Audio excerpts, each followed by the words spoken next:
مجھے کہتے ہیں محمد عاصم خزین، اور آج کا جو ہمارا موضوع ہے وہ کافی اہم ہے، اسلامی بینکاری اور اس کے ساتھ جو ہے اس کی شرعیہ جو گورننس ہے، یہ ہمارا آج کا موضوع ہے۔ اس کے لیے ہمارے ساتھ اسٹوڈیو میں سیکرٹ ڈاکٹر ایوب صاحب موجود ہیں، ڈائریکٹر ریسرچ ہیں رفا سینٹر آف اسلامی بزنس کے RCBI کے۔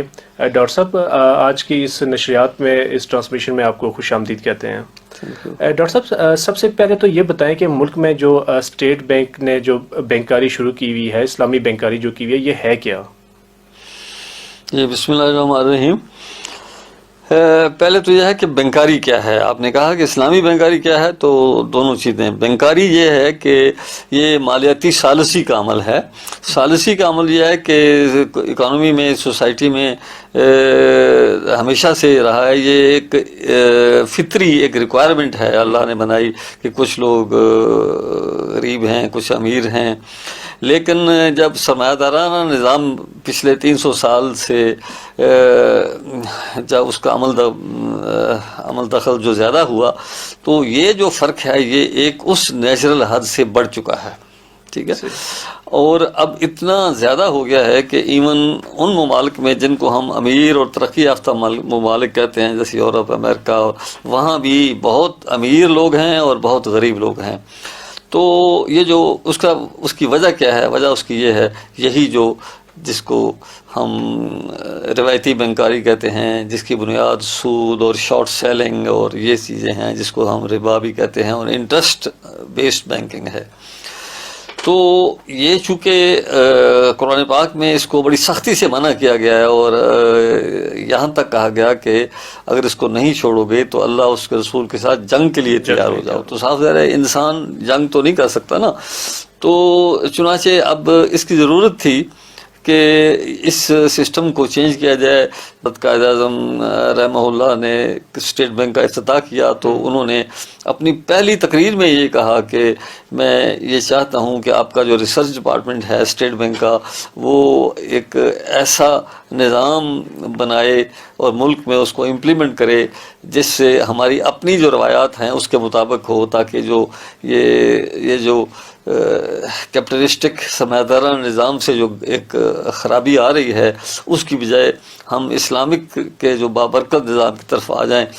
تو اب یہ بات عجیب ہے کہ 72 سال پہلے کی بات ہے۔ اس وقت ان کو اگر یہ محسوس ہوا کہ اتنا خراب نظام ہے، اور علامہ اقبال رحمہ اللہ کے بھی اب سب مشہور ہے آپ کو، کہ وہ بھی پتہ ہے آپ کو۔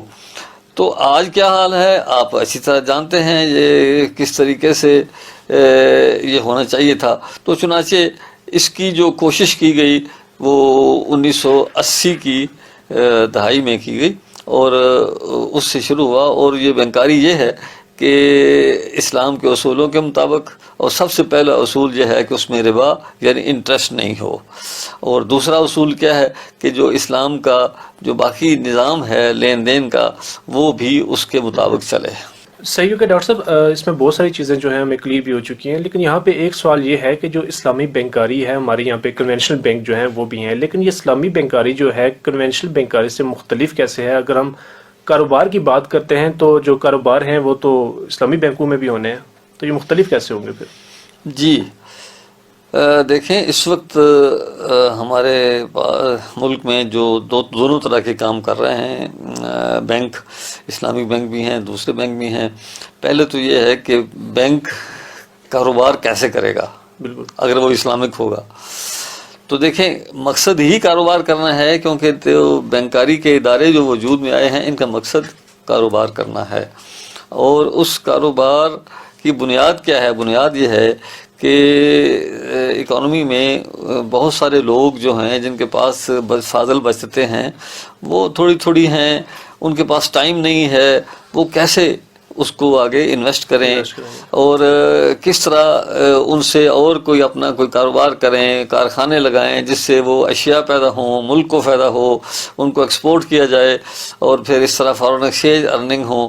تو جب کہ کاروبار آج کل بہت زیادہ پیسے چاہیے، اربوں روپے چاہیے اس کے لیے، تو اس کا ایک طریقہ یہی ہے کہ کچھ ادارے وجود میں آئیں جو ان فاضل بچتوں کو اکٹھا کر کے آگے پھر بزنس مین کو دیں، اور اس ادارے کا نام بینک ہے۔ ٹھیک ہے.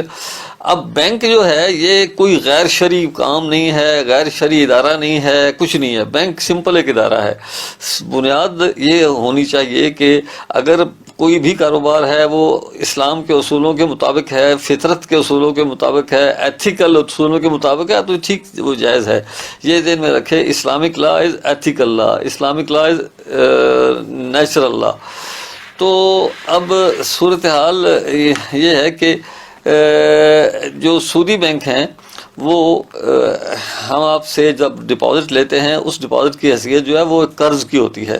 اس کے اوپر وہ اگر وہ کرنٹ اکاؤنٹ نہ ہو، دوسرا اکاؤنٹ ہو، انویسٹمنٹ اکاؤنٹ ہو، ٹی ڈی آر ہو وغیرہ وغیرہ، تو اس پر وہ انٹرسٹ دیتے ہیں. تو اس طرح یہاں ایک خلاف اسلام چیز آ گئی.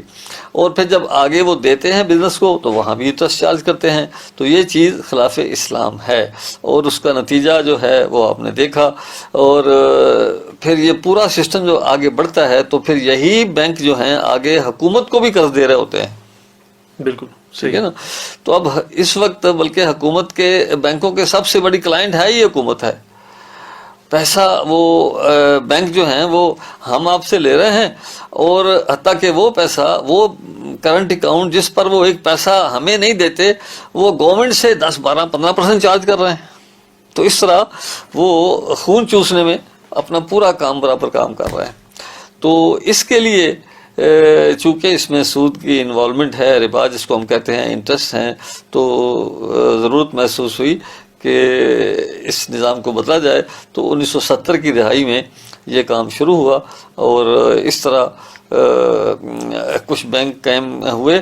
تو اب کرنا انہوں نے کیا ہے، انہوں نے یہ کرنا ہے کہ روپیہ پیسہ جو ڈپازٹ کی شکل میں لیتے ہیں اس کو انہوں نے اشیاء و خدمات کی شکل میں بدلنا ہے. مثلا کسان کو فرٹیلائزر چاہیے تو یہ فرٹیلائزر لے کے اس کو دیں گے، درمیان میں اپنا پروفٹ رکھیں گے.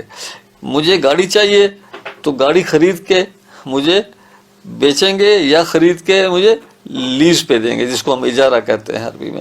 تو اب سمپل سی بات ہے کہ جو اسلامک کا جو ایکسچینج کا لا ہے اسلام کا، یعنی لین دین کیسے ہوتا ہے، اس میں بہت سارے اصول ہیں. تو اسلامک بینکوں نے اس جو اسلامک کمرشل لا کے مطابق کام کرنا ہے. اب یہ انشور کرنا کہ وہ اس کے مطابق کام کر رہے ہیں یا نہیں کر رہے، یہ اس کے لیے چاہیے کہ ایک گورننس کا ایک سسٹم ہو. بالکل. تو ٹھیک ہے، اس سسٹم کا نام جو ہے وہ شریعہ گورننس سسٹم ہے. اب یہ شریعہ گورننس سسٹم جو ہے یہ اس کارپوریٹ گورننس سسٹم سے الگ ہے جو ہر ادارے کو کرنا پڑتا ہے. صحیح. کارپوریٹ گورننس تو یہ ہے نا کہ ہر ادارہ جو ہے وہ کوئی بھی ہے، سیمنٹ بناتا ہے، وہ کپڑا بناتا ہے، کوئی بھی ایک فرم ہے، بڑے بڑے ادارے ہیں جس طرح اسٹاک مارکیٹ میں ہیں، وہ کارپوریٹ ادارے ہیں. اب ان کے لیے، ان کو گورن کرنے کے لیے ایک گورننس سسٹم خاص طور پر 1990 کی دہائی سے چل رہا ہے. اور مقصد اس میں یہ ہوتا ہے کہ بھائی لاکھوں شیئر ہولڈر ہیں پوری دنیا میں یا پورے ملک میں پھیلے ہوئے ہیں، ان کی طرف سے بورڈ آف ڈائریکٹر جو ہے 6-7 بندے کام کر رہے ہوتے ہیں. ہاؤ ٹو انشور کہ وہ ان سب لاکھوں شیئر ہولڈر کے جو مفادات ہیں اس کا وہ خیال رکھیں گے. تو وہ گورننس ہے. اب اس گورننس کے مقابلے میں نہیں بلکہ اس کے علاوہ اس کے اضافی یہ اسلامی بینکوں کو ایک اور گورننس کے لیے کام کرنا ہوتا ہے، وہ ہے شریعہ گورننس. اب شریعہ گورننس جو ہے اس کے 2 حصے ہیں.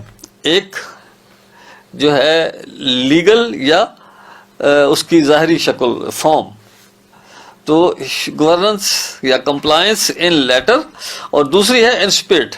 اب اسپرٹ کا مطلب یہ ہوا کہ آیا واقعی روح جو ہے یہ جس مقصد کے لیے اسلامک لا میں ربا کو پروہبٹ کیا گیا یا جو اسلامک لا جو کہتا ہے اس کے مطابق یہ کام ہو رہا ہے، اور وہ اسپرٹ کے مطابق کام ہونے کے بعد آبجیکٹو جو ہیں وہ ہو رہے ہیں. تو اس طرح شریعہ گورننس جو سسٹم ہے وہ اسلامک بینکوں کے لیے ایک اضافی کام ہے اس کارپوریٹ گورننس سے جو ہر بینک کو کرنا پڑتا ہے. اچھا، یہاں پہ ایک سوال اور تھا جو میرے مائنڈ میں چل رہا تھا، وہ تھا مانیٹرنگ کے حوالے سے. یعنی کہ ایک سسٹم تو ہے جو ہمارے سامنے اس وقت چل پڑا ہے، لیکن ہمارے ہاں اسٹیٹ بینک موجود ہے جو تمام بینکوں کو جو ہے نا وہ مانیٹر بھی کر رہا ہے. لیکن اسٹیٹ بینک نے کیا ایسا نظام وہاں پہ وضع کیا ہوا ہے کہ آیا یہ سارا جو سسٹم ہے یہ شریعہ کے مطابق چل رہا ہے؟ جی جو میں ابھی آپ کو گورننس بتا رہا تھا یہ اسٹیٹ بینک نہیں بنایا ہے. اچھا اچھا ٹھیک ہے نا. گورننس سسٹم جو ہے ایک تو یہ ہے کہ رولز اور ریگولیشن اور فریم ورک، اب تین چیزیں سمجھیں، ان کا لیول ہے. آپ نے کسی بھی ادارے کو جب گورن کرنا ہے تو اس کے لیے رولز اور ریگولیشن چاہیے. اب یہ ادارہ ایک نہیں ہے، پورا ایک سیکٹر ہے. لوگوں کا پیسہ اس کو اکٹھا کرنا، پھر اس کو یوز کرنا، ان میں پروفٹ تقسیم کرنا. تھوڑی سی گڑبڑ ہو جائے تو کچھ کا کچھ ہو سکتا ہے، لوگوں کو پیسہ ضائع ہو سکتا ہے، بڑے پرابلم ہو سکتے ہیں. تو اس لیے اسٹیٹ بینک آف پاکستان جو کہ پاکستان کا سینٹرل بینک ہے یہ بہت اہم کام کر رہا ہے اس حوالے سے کہ یہ اس رسک مینجمنٹ کے اصول دیتا ہے. اور یہی اس کا سب سے بڑی اہم بات ہے کہ پچھلے یعنی کوئی اب تک کوئی ایسا بڑا بینک نہیں ہے جو اس وجہ سے دیوالیہ ہوا ہو کہ جی اسٹیٹ بینک نہیں. اسٹیٹ بینک تھوڑی سی ویجیلنس رکھتا ہے، یہ اچھی بات ہے. ہم نے دیکھا کہ جو گلوبل فائنینشیل کرائسس آیا تھا 2007-8 میں امریکہ میں تو سینکڑوں ادارے ڈوب گئے، لیکن پاکستان میں نہیں ڈوبا. اس کی وجہ کیا تھی کہ امریکہ میں وہ جو اسلامک لا نہیں بلکہ جو ایتھیکل لا کے خلاف ایسی اس حد تک چلے گئے تھے وہ کہ ان کے قابو نہیں آیا. اچھا، تو کہنے کا مطلب یہ ہے کہ جس طرح عام بینکوں کے لیے اسٹیٹ بینک کرتا ہے اس طرح میں نے بتایا کہ وہ تھا کارپوریٹ گورننس، اس کو ہم کہتے ہیں رسک بیسڈ گورننس، اس کو ہم کیملز ریٹنگ بیسڈ گورننس بھی کہتے ہیں. تو اس کے علاوہ بینکوں کے اسلامی بینکوں کے لیے ہے کہ شریعہ کے حوالے سے بھی ان کو دیکھنا. تو اس کے لیے پہلا رول بنانا، ریگولیشن بنانا، اور رول اور ریگولیشن کا جو مجموعہ ہے اس کو کہیں گے فریم ورک. تو 2002 سے آن ورڈ جو یہ نیا سپیل میں اسلامی بینکاری شروع ہوئی، یعنی نیا سپیل سے مطلب یہ ہے کہ دونوں طرح کی بینکاری سائڈ بائی سائڈ چل رہی ہے. تو اس وقت سے لے کے اسٹیٹ بینک رول تو بناتا رہا، لیکن وہ رول جو تھے وہ ان پیس میل، کبھی یہ دیا کبھی وہ دیا، اور اس طرح اس سارے کو ملا کے 2015 میں یعنی 2015 جولائی 1 جولائی سے آنورڈ ایک نیا فریم ورک دیا، شریعہ governance framework for Islamic banking institutions in Pakistan. وہ 2015 سے آیا اور وہ اپلیکیبل ہے سارے ان اداروں پر جو اسلامی بینکاری کرتے ہیں. اور وہ ادارے دو طرح کے ہیں، ایک وہ جو فل فلیج اسلامک بینک ہیں، یعنی ان کا کام صرف اسلامی بینکاری ہے. دوسرے وہ جو ہیں کہ ان کا وہ کمرشل کنونشنل بینک ہیں، سودی بینک ہیں، لیکن انہوں نے ایک اسلامی بینکاری کا لائسنس بھی باقاعدہ اسٹیٹ بینک سے لیا ہوا ہے. اچھا، ایک تیسری بھی پاسبلٹی یہ ہے کہ ایک باقاعدہ کچھ سبسیڈری بن جائے، ایک بڑے یعنی فرض کہ حبیب بینک بڑا بینک ہے یا ایم سی بی ایک بڑا بینک ہے اور وہ سودی بینک ہے، تو اپنی ایک اسلامک سبسیڈری بنا لے. تو فل فلیج بینک، سبسیڈری، یا پھر اس کا ایک الگ سسٹم. تینوں صورتوں میں یہ اسلامی بینکنگ کا جو اثاثہ جات، جو کاروبار ٹوٹل سیگریگیٹڈ اور الگ ہوگا. یہ ذہن میں رہے، میں بڑی ذمہ داری سے یہ کہہ رہا ہوں کہ ان کے جو لین دین، ان کے حسابات کو ٹوٹل الگ رکھا جاتا ہے. تو اس طرح مطلب یہ ہوا کہ بعض لوگ یہ سمجھتے ہیں کہ فرض کیا جو فل فلیج بینک ہے اسلامک بینک، جیسے میزان بینک ہے، بینک اسلامی پاکستان ہے، دبئی اسلامک بینک ہے، یہ اسلامک ہیں، دوسرے اسلامک نہیں ہیں. نہیں، ایسی بات نہیں ہے. ٹوٹل ہمارے پاس 22 یا 23 ادارے ہیں جو اسلامی بینکاری کر رہے ہیں ہمارے ملک میں، جن میں صرف 5 ہیں جو مکمل اسلامی بینک ہیں، یعنی ان کا صرف ہے یہ. لیکن دوسرے جو ہیں 16-17 جو ہیں وہ بھی اسلامی بینکاری کر رہے ہیں، لیکن اس کا طریقہ کار یہ ہے کہ انہوں نے اپنا ایک الگ کیپٹل ٹوٹل سیگریگیٹ کر دیا. اب اس کے حسابات ٹوٹلی الگ ہیں، یعنی وہ جو ڈپازٹ لیتے ہیں وہ بھی ان کو الگ رکھا جاتا ہے، پھر پول مینجمنٹ ہوتی ہے، اس کے تحت جو پروفٹ کماتے ہیں وہ بھی تقسیم ہوتا ہے اسی طرح، اور پھر جو ایسٹ پر جو انکم ہے وہ بھی تقسیم ہوتی ہے، ایک خاص اصول کے تحت ہوتا ہے. تو کہنے کا مطلب یہ ہے کہ ایز فار ایز شریعہ کمپلائنس از کنسرن، وہ فل فلیج بینک ہو یا کسی دوسرے بینک کا ایک الگ شعبہ ہو، وہ برابر ہے. یعنی اس لیے کہ اسٹیٹ بینک نے جو ان کو اصول بنایا ہوا ہے وہ ٹھیک ہے. تو اس لیے اگر یہ کنفیوژن کسی کے ذہن میں ہو کہ صرف جو اسلامی بینک 4 ہیں وہ اگر اسلامک ہیں تو دوسرے نہیں ہیں، تو ایسی بات نہیں ہے. بالکل یہ ایک کنفیوژن تھی جو یہ چاہ رہی تھی کہ ہاں نہیں بلکہ بعض صورتوں میں نے بتایا نا، میں ایک اہم بات میں آپ کو یہ بتا دیتا ہوں کہ یہ انٹرسٹ میں تو معاملات بڑا سیدھا ہے نا، کہ ادھر سے سود پہ لیا سود پہ دیا. اب یہاں ایک جو ٹرانزیکشن ہے وہ ڈیپینڈ کرتا ہے کہ اس ٹرانزیکشن میں کہیں غلط نہ ہو گیا ہو. فرض کیا فرٹیلائزر خرید رہا ہے تو قیمت لی آپ نے اچھے کی اور بیچ دیا خراب، ٹھیک ہے. آپ نے اسی طرح کوئی اور جیسے تجارت میں ہوتا ہے کہ آپ نے کوئی چیز بیچی اس میں ملاوٹ کر دی. ہاں جی، آپ نے ایکسپورٹ کیا، آپ نے شوگر جو ہے وہ ایکسپورٹ کی اور یا امپورٹ کی، تو پتہ چلا کہ جب یہاں آئی تو اس میں آدھی دوسری ملا دی. تو ایک ٹرانزیکشن میں پرابلم ہو سکتا ہے. تو یہ کہنے کا مطلب یہ ہے کہ بعض دفعہ ایسے بھی ہوتا ہے کہ ایک خاص ٹرانزیکشن یا خاص ایک موڈ ہے وہ کسی دوسرے بینک کا، یعنی ایسے بینک کا جو کسی سودی بینک کا ایک ڈپارٹمنٹ ہے یا اس کا مالک جو ہے وہ سودی بینک ہے، وہ اس کی شریعہ کمپلائنس بہتر ہے اس سے جو فل فلیج بینک، جو فل فلیج ہے. بالکل، اس لیے کہ اس کو ٹوٹلی سیگریگیٹ رکھا گیا. جی بتائیے. اچھا ڈاکٹر صاحب، چونکہ ٹائم بھی آپ کے پاس مختصر ہے، مجھے یہ بتائیے کہ آڈٹ کو کیسے دیکھا جاتا ہے؟ اگر آڈٹ کی بات کرتے ہیں تو اسلامی جو بینک ہیں وہاں پہ آڈٹ ریویو کی اگر ہم بات کرتے ہیں تو وہ کیسے دیکھا جاتا ہے؟ دیکھیں، شریعہ آڈٹ جو ہے اس سے پہلے ہم کریں گے کہ بینکوں کا آڈٹ. تو اسٹیٹ بینک نے باقاعدہ ایک انسپیکشن ڈپارٹمنٹ بنایا ہوا ہے، اس کو ہم انسپیکشن کریں گے، ریگولیٹری انسپیکشن. لیکن اس سے پہلے یہ ہے کہ ہر بینک جو ہے اس کو یہ کہا گیا ہے کہ وہ اپنے جتنی کاروبار ہے اس کو آڈٹ کرائے. آڈٹ کون کرتا ہے؟ آڈٹ کے دو لوگ کرتے ہیں، ایک انٹرنل آڈٹ اور ایک ایکسٹرنل آڈٹ. انٹرنل آڈٹ کا مطلب یہ ہوتا ہے کہ اسی بینک کے اسی ادارے کے لوگ کریں گے، اور اصول یہ ہوتا ہے کہ انٹرنل آڈٹ کا جو ہیڈ ہوتا ہے وہ ڈائریکٹ سی ای او کو، چیئرمین کو، بورڈ کو کرتا ہے، تاکہ وہ جو لوگ گھپلا کر رہے ہیں، غلط کر رہے ہیں، اگر وہی ان کو رپورٹ کرے گا تو پھر وہ سیدھی بات کر ہی نہیں سکتا. بالکل. تو یہ تو تھا انٹرنل آڈٹ. تو انٹرنل آڈٹ اسلامک بینکوں میں بھی ہوگا، ٹھیک ہے. اس کے بعد ایکسٹرنل آڈٹ آ گیا، یعنی پھر جو آڈٹ فرمیں ہیں جیسے فورڈ روز، سیدات حیدر ہے، فرگوسن ہے، یہ ہے وہ ہے، ان سے کرنا. اچھا، اور تیسری چیز جو ہے وہ ہے اسٹیٹ بینک کا انسپیکشن. تو اسٹیٹ بینک کا یعنی ریگولیٹر کا آڈٹ وہ بھی ہوتا ہے. اچھا، اسلامک بینکوں میں ایک اور چیز ہے وہ شریعہ ریویو. آپ اندازہ لگائیں کتنی لیئر ہیں. شریعہ ریویو کا مطلب ہوا کہ ہر بینک میں ایک شریعہ کمپلائنس ڈپارٹمنٹ بنایا گیا ہے جس میں شریعہ بورڈ کے لوگ ہیں، ممبر ہیں، اس کے علاوہ باقی لوگ ہیں، اور وہ ان کا یہ کام ہے کہ وہ جو ایز اے ہول دیکھتے ہیں بینکاری ان کے بینک میں ہو رہی ہے، وہ ہر سال باقاعدہ ریویو بھی کریں، جا کے دیکھیں کہ جو کچھ ہم نے کہا اسی کے مطابق فائنانسنگ ہو رہی ہے. بالکل اسی کے مطابق. تو شریعہ ریویو جو ہے وہ خود کر رہے ہوتے ہیں، شریعہ انٹرنل آڈٹ اس بینک کے لوگ کر رہے ہوتے ہیں. اب انٹرنل آڈٹ اور شریعہ ریویو ایک ہی بینک کے آدمی ہوتے ہیں. تو یہاں گڑبڑ یہ ہو سکتی ہے کہ وہ ٹھیک ہے ایک دوسرے سے مل کے کر رہے ہیں نا، وہ ہر چیز کو ویسے کیے جا رہے ہیں. تو انشور کرنا کہ یہ ہر شخص اپنا آزادانہ کام کر رہا ہے، یہ ایک اہم کام ہے.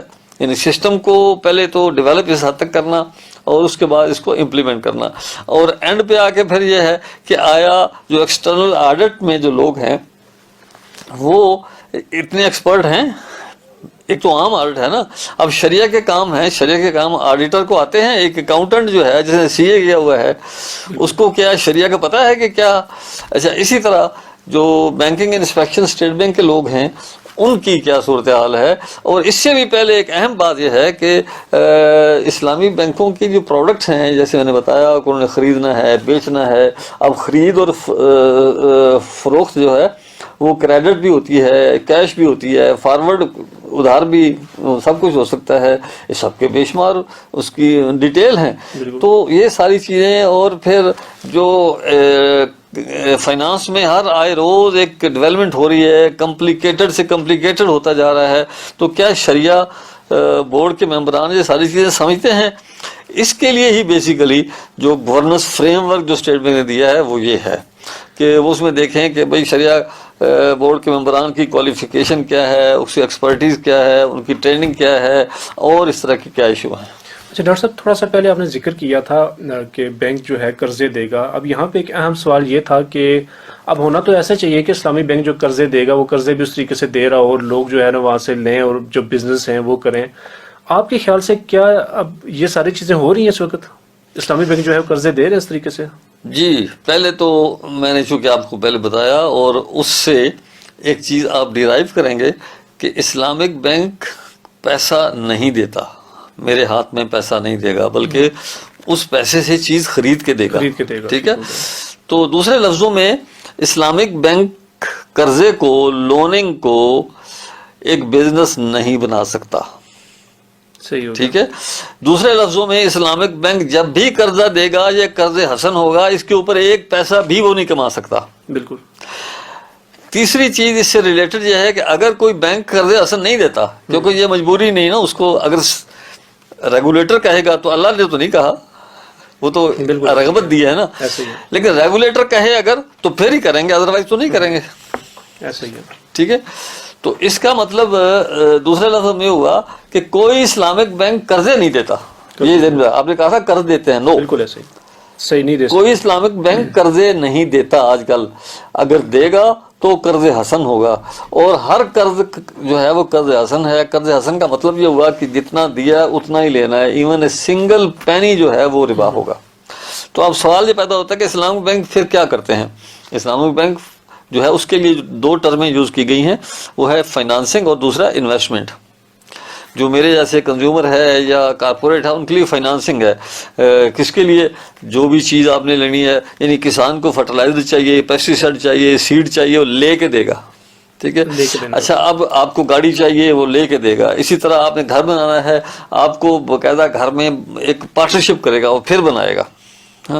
تو اس طرح یعنی فائنانسنگ ہوگی. اسی طرح انویسٹمنٹ جو ہے، انویسٹمنٹ ان اصولوں پر ہوگی کہ وہ جو قرضہ جات ہیں یا جو ڈیٹ ہے اس انسٹرومنٹ کی سیل پرچیز نہیں ہو سکتی، کیونکہ وہ تو اس میں ربا آ جائے گا. بلکہ ایسی چیزیں جو اس سے ہٹ کے ہیں، جیسے شیئرز ہیں.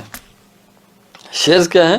یہ پارٹنرشپ کی قسم ہیں. اوورال اس میں ایک کمپنی کے شیئر ہولڈر ہوتے ہیں، تو ان شیئر کو خرید و فروخت کر کے. اسی طرح ایک ریڈیمیبل یعنی ٹائم باؤنڈ ایکوٹی ہوتی ہے. جیسے شیئرز ہوتے ہیں نا، ایک رننگ ایک پرپیچول قسم کے، لیکن بعض ایسے انسٹرومنٹ ہیں 5 سال، 10 سال، 6 سال، 6 مہینے. تو گیون ٹائم کی جو ایکوٹی ہے اس طرح کے انسٹرومنٹ کو ہم کہتے ہیں سکوک. ہاں جی، آپ نے نام سنا ہوگا سکوک کا. سکوک از ٹائم باؤنڈ ایکوٹی، تو اس میں بھی وہ خرید سکتے ہیں. تو اس طرح آپ کے سوال کا جواب یہ ہوا کہ اسلامک بینک کبھی بھی لون نہیں دیں گے، لینڈنگ نہیں کریں گے. اگر کریں گے تو قرض حسن ہوگا، اس پہ کچھ نہیں کمائیں گے. اگر انہیں کچھ کمانا ہے تو وہ فائنانسنگ کریں گے. جو فائنانسنگ ہوگی وہ سیل پرچیز یا لیز یا سیل پرچیز کی قسمیں، یا پھر وہ ایکویٹی بیسڈ انویسٹمنٹ ہوگی. اور انویسٹمنٹ کی ایک ہے فنڈ، جیسے مختلف فنڈ ہیں نا، جیسے وہ بھی اسٹاک مارکیٹ میں، وہ کیپٹل مارکیٹ میں بکتے ہیں. تو اس طرح یہ بہت بڑی ایک متھ ہے کہ جی اسلامک بینک بھی قرضے دیتے ہیں اور اتنا ہی لیتے ہیں. نو، اسلامک بینک قرضہ دیتا ہی نہیں ہے. اسلامک بینک فائنانس کرتا ہے، اس میں باقاعدہ ریئل سیکٹر میں وہ تجارت کرتا ہے یا لیز پہ دیتا ہے، اور اس طرح وہ جو لے رہا ہوتا ہے وہ اس کا پروفٹ یا جو رینٹل ہے وہ جائز ہے، بشرطے کہ باقی کنڈیشن ساری پوری ہو رہی ہیں.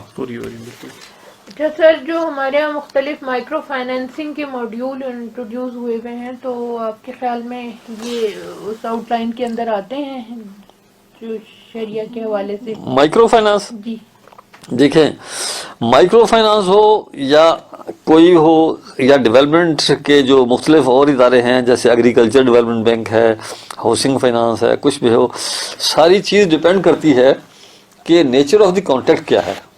اگر مائکرو والے لون دے کے اس پر انٹرسٹ لے رہے ہیں تو وہ ناجائز ہے. ٹھیک ہے. لیکن اگر مائکرو والے جو ہیں وہ اسی طرح چیز اپنی ادھار خرید کے بیچ رہے ہیں، پروفٹ لے رہے ہیں، وہ جائز ہے. ہاں جی. اسی طرح وہ لیز کر رہے ہیں تو اوکے، وہ ٹھیک ہے. تو اصل جو ہے وہ یہ ہے کہ اس کی جو انڈر لائن کانٹریکٹ ہے اس کی نیچر کیا ہے. اب سوال یہ پیدا ہوتا ہے کہ مائکرو کا مطلب ہوتا ہے کہ آپ ایسے لوگوں کو دینا چاہ رہے ہیں، دیتے ہیں جن کی جو انکم کم ہے، وہ پور ہیں. تو اب یہاں ذمہ داری ہے سوسائٹی کی، اکانومی کی، اسٹیٹ کی، کہ ملک میں اوور آل ایک جس کو ہم کہتے ہیں کہ ویلفیئر کے لیے، جو نہ صرف یہ کہ صرف امیر لوگوں کو ہی آپ پیسہ دیا جائے.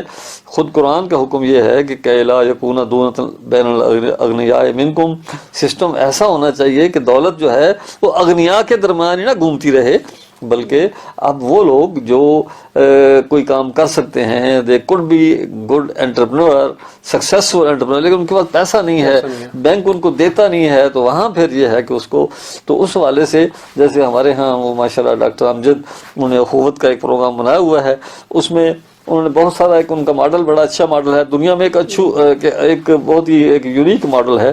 اور بڑی عجیب بات ہے بینکوں کا یہاں ایک جو ایک مفروضہ ہے کہ جی اگر ہم ان سے کولیٹرل یا بڑی گارنٹی نہیں لیں گے تو وہ ڈیفالٹ کریں گے. غلط، ایسی بات ہے. کوئی غریب آدمی جو ہے نا وہ تبھی کرے گا جب بالکل لیا، ادروائز وہ ڈیفالٹ نہیں کرتے. تو وہ ماشاءاللہ اخوت والے جو ہیں وہ مائکرو فائنانس کر رہے ہیں، اسی طرح اور بھی ادارے کچھ ہیں وہ کر رہے ہیں. تو مطلب یہ ہے کہ میں کچھ جانتا ہوں وہ غریب لوگوں کو مثلا اینیمل جیسے کاؤ خرید کے دے دی، اسی طرح اور ان کو دیا تاکہ وہ سارا سال بیچتے رہے، اور ایٹ دی ٹائم آف عید الاضحیٰ وہ اس کو بیچ دیں. پھر اس طرح آپ کسانوں کو جو باقاعدہ فرٹیلائزر لے کے دے رہے ہیں، اب اس میں ہونا نہیں چاہیے کہ یہ جائز چکے ہے تو ریٹ کو مناسب رکھا جائے، ورنہ اب ان کو آپ ریٹ اگر 20-25% لگائیں گے تو کسان بیچارہ جو مائکرو والا تو مر جائے گا. تو آپ کے سوال کا جواب پھر میں یہ عرض کروں گا کہ اگر وہ لون ہوگا تو لون کے اوپر اگر بینک لے گا تو وہ انٹرسٹ ہے وہ، لیکن لون نہیں ہے اور اس میں کسی ٹریڈ کی یا لیز کی کوئی ہے یا ویسے قرض حسن ہے، وہ لون ہے لیکن اس کے اوپر کوئی چارج نہیں لیا گیا اس طرح، تو وہ ٹھیک ہے. سر ایک آخری کویشچن میں کروں گا، اس کے بعد اپنے پروگرام کے اختتام کی طرف بھی چلوں گا. سر جو اسلامی بینک میں جو لوگ ڈپازٹ کرانا چاہتے ہیں حلال پروفٹ کے لیے، انہیں سر حلال پروفٹ کتنا ملتا ہے؟ اور جو تقسیم ہے ہمارے ہاں، یعنی کہ ہوتا یہ ہے کہ جس نے زیادہ ڈپازٹ کرا دیا اس کو زیادہ پروفٹ ہے، جس نے کم کیا اس نے کم کیا. تو کیا ہمارے جو اسلامی بینک کے اندر جو سسٹم ایک واضح ہوا ہے، اس میں کیا آپ کے خیال سے منصفانہ تقسیم ہے؟ یہ آپ نے بہت ہی اہم سوال کیا ہے. اصل میں نے بتایا تھا نا، ابھی میں نے آیت بھی تلاوت کی، مجھے شرف ہوا کہ اللہ نے بخشا کہ بھائی اس کا تو مقصد یہ ہے اسلامک اسٹیٹ کا کہ دولت جو ہے وہ صرف امیروں میں نہ گھومتی رہے بلکہ وہ پورے معاشرے میں سرکولیٹ کرے. اس کے لیے جو جب اسلامک بینکاری کا شروع کرنا تھا تو اس کے لیے جو ریشنیل ڈھونڈا گیا وہ یہی تھا کہ دیکھیں جی سرمایہ دارانہ نظام میں امیر تر اور غریب تر ہو رہا ہے، تو ہم اس لیے اسلامی بینکاری چاہ رہے ہیں. تو ٹھیک ہے، اب جب کہ اسلامی بینکاری شروع ہو گئی اور ہم دوسرا سپیل یعنی 2002 سے آنورڈ بھی اب 20 سال ہونے والے ہیں، تو اس میں بھی یہ ایک انفارچونیٹ بات ہے اور میں ایکسیپٹ کرتا ہوں یہ ایک ٹوٹل فیلور ہے اس حوالے سے کہ میں خود رہا ہوں اسٹیٹ بینک میں ان کو کرنے کے لیے، اور لیکن اب اور اس وقت بھی ہماری کوشش تھی بہت ابتدائی میں، لیکن اس طرف کوئی کام نہیں ہو سکا انفارچونیٹلی. الٹ کام یہ ہوا ہے کہ جو ڈپازٹ میں آپ کراتے ہیں اس کو پہلے تو یہ ہے کہ اس کو پھر اس میں پروفٹ کیسے تقسیم ہوتا ہے، اس کی طریقہ کار یہ ہے کہ پول مینجمنٹ سسٹم بنایا گیا ہے. پول یہ ہے کہ چونکہ بے شمار لوگ ہوتے ہیں ڈپازٹ کرانے والے میں، ہر ڈپازٹ جو ہے وہ کئی دفعہ نکالتا ہے، پھر ڈپازٹ کراتا ہے، ودرا کرتا ہے، ڈپازٹ کراتا ہے، تو پول بنتے ہیں.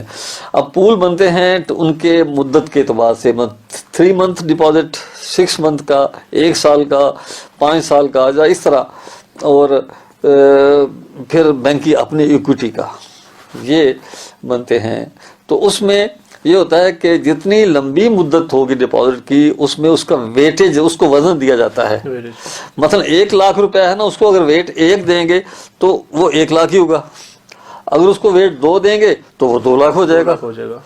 تو بینک ایسا کرتے ہیں کہ اگر فرض کیا زیادہ عرصے کے لیے تو اس کو زیادہ ویٹ دیتے ہیں، اس ریشنل یہ بتاتے ہیں، اور وہ ریشنل کسی حد تک ٹھیک ہے کہ ایک شخص اگر آپ کو لمبی مدت کے لیے فیسیلیٹیٹ کرتا ہے، آپ کو پیسہ دیتا ہے، تو اس کا مطلب ہے کہ آپ کے پروفٹ کمانے کے چانسز بھی زیادہ ہیں، ٹھیک ہے، تو آپ یہ کام کر سکتے ہیں۔ لیکن دوسری ایک چیز ہے، دوسری بیسس ہے کہ سائز آف اکاؤنٹ، کہ میرا ڈپازٹ بھی 1 سال کا ہے، آپ کا بھی 1 سال کا ہے، میرے 1 لاکھ روپے کو تو بینک دیتا ہے ویٹ 1، اور آپ کے 1 کروڑ کو دیتا ہے ویٹ 2۔ اب مجھے جو حالانکہ ہے دونوں 1 سال کے لیے، تو مجھے اس بات کی سزا مل رہی ہے کہ میں غریب ہوں۔ تو چنانچہ اب آپ دیکھیں، یہ بہت ہی انفارچونیٹ کہانی یہ ہے کہ اسلامک بینکس کا جو وہ جو ریٹ جو دے رہے ہیں اس وقت، اگر آپ کہیں ان کے ہر بینک جو ہے اس کی ویب سائٹ پہ جا کے دیکھیں تو سیونگ ڈپازٹ، یہ عام ڈپازٹ، ایک ہوتا ہے کارپوریٹ ڈپازٹ جو زبردستی کسی نہ کسی طریقے سے لیتا ہے اور شرط رکھتا ہے، کیونکہ بینکوں کو یہ ایک ٹارگٹ ملتے ہیں بینک مینیجر کو کہ جی آپ نے اتنا ڈپازٹ ضرور لینا ہے۔ تو جب جاتے ہیں بڑے بڑے لوگوں کے پاس تو کہتے ہیں جی ہمیں تو پروفٹ زیادہ چاہیے، کسی نہ کسی حوالے سے دو ہمیں، تو ان کو زیادہ ویٹ دیتے ہیں۔ جو عام تو تقریباً سارے جو بینک ہیں سیونگ اکاؤنٹ پہ 2، 2.5 میکسیمم 3% دے رہا ہے، جبکہ انفلیشن 15% ہے، اور سودی بینک جو ہیں وہ منیمم 7-8% دے رہے ہیں۔ تو بھئی آپ تو سودی بینک سے بھی کم دے رہے ہیں۔ بالکل۔ تو آپ کے سوال کا جواب یہ ہوا کہ یہ جو ڈپازٹ مینجمنٹ میں 2 چیزیں ہیں، ایک تو ہوتی ہے ڈیلی ایوریج، یعنی ہر روز میں کبھی چونکہ نکالتا ہوں، وِدڈرا کرتا ہوں، تو شام کو اینڈ پہ جتنی میری اماؤنٹ ہوتی ہے اس کے دن فرض کیا اگر میرے اکاؤنٹ میں 20 دن کے لیے 1 لاکھ رہا تو اس کو ملٹیپلائی ہوگا 20 سے 1 لاکھ کو، اگر باقی 10 دن جو ہیں وہ 30 لاکھ ہوا تو 30 سے ملٹیپلائی ہوگا، اس کو ہم کہتے ہیں ڈیلی ایوریج، اور یہ بالکل ٹھیک ہے، جتنا کسی کا جتنا عرصہ رہے گا اتنا ہے۔ دوسرا ہے اس کا ویٹیج کا، ایک ہے تعلق اس کی ڈپازٹ کی مدت سے، وہ ٹھیک ہے، اس کو تقریباً سارے شریعہ بورڈ نے اور پوری دنیا کے لوگوں نے ایکسیپٹ کیا ہے۔ لیکن تیسرا ہے سائز آف اکاؤنٹ کے اعتبار سے، یہ بڑی زیادتی ہے۔ ایون اسٹیٹ بینک نے جو 1980 کی دہائی میں جو بینکنگ کرائی تھی اس میں یہ چیز منع تھی کہ ایک مدت کے جو ڈپازٹ ہے اس میں سائز کے اعتبار سے آپ فرق نہ کریں۔ لیکن اب دنیا میں چونکہ یہ کھلی چھٹی دے دی گئی، امیر کو جیسے مرضی کرے، تو اب اسٹیٹ بینک بھی خاموش بیٹھا ہوا ہے۔ تو نتیجہ یہ ہے کہ اس کو مس یوز کر کے بینک جو ہیں وہ بڑے لوگوں کو دے رہے ہیں، غریبوں کو نہیں مل رہا، بہت کم ریٹ مل رہا ہے۔ بالکل جی بہت شکریہ سر، ہمارے ساتھ اس وقت FM کے اسٹوڈیو میں موجود تھے ڈاکٹر ایوب صاحب، director research Riphah center of Islamic business کے۔ سر بہت شکریہ آپ کے قیمتی وقت کا۔ FM 102.2 سے نشریات کا سلسلہ جو ہے وہ جاری ہے۔ مجھے عاصم خزین کو اجازت دیجیے، اللہ حافظ۔